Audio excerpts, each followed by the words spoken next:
masjid, musola menggunakan toa, tidak. Silahkan, karena kita tahu itu bagian dari syiar agama Islam, ya. Tetapi ini harus diatur tentu saja. Diatur bagaimana volume speakernya gitu, toanya itu nggak boleh kenceng-kenceng, 100 desibel maksimal.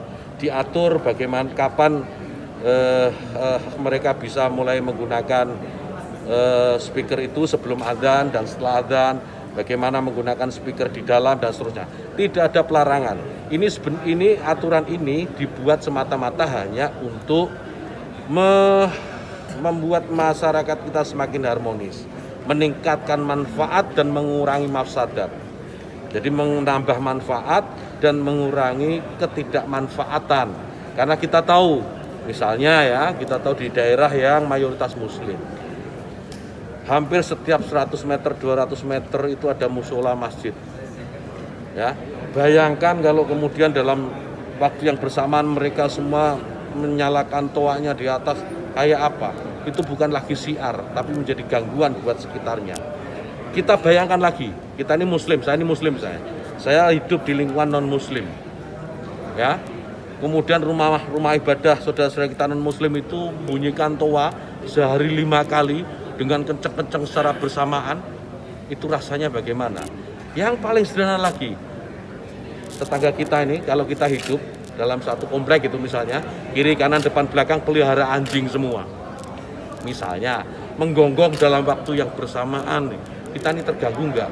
Artinya apa? Bahwa suara-suara ini, apapun suara itu ya, ini harus kita atur supaya tidak menjadi gangguan. Ya, speaker di musola, masjid, monggo dipakai, silahkan dipakai.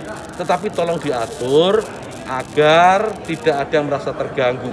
Agar niat menggunakan toa, menggunakan speaker sebagai sarana, sebagai wasilah untuk syiar, melakukan syiar tetap bisa dilaksanakan tanpa harus mengganggu mereka yang mungkin tidak sama dengan keyakinan kita. Berbeda keyakinan, kita harus tetap hargai. Itu aja intinya. Jadi saya kira dukungan juga banyak atas ini, karena di alam bawah sadar kita kan pasti mengakui itu. Kawan-kawan wartawan ini juga pasti merasakan itu, bagaimana kalau suara itu tidak diatur pasti mengganggu.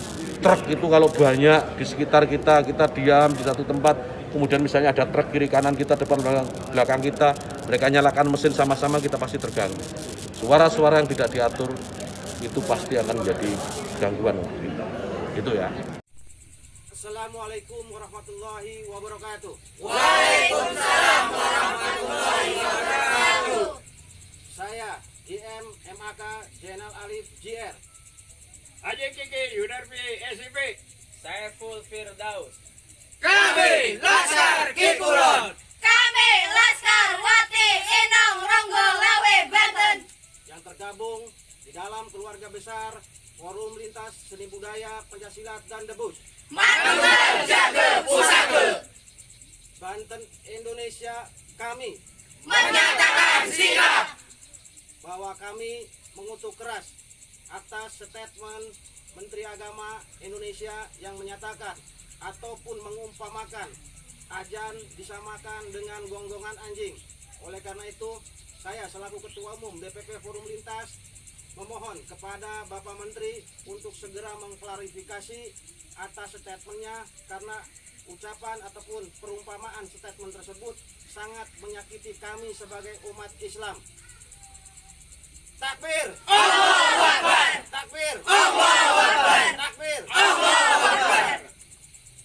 Billahi taufik wal hidayah. Wassalam.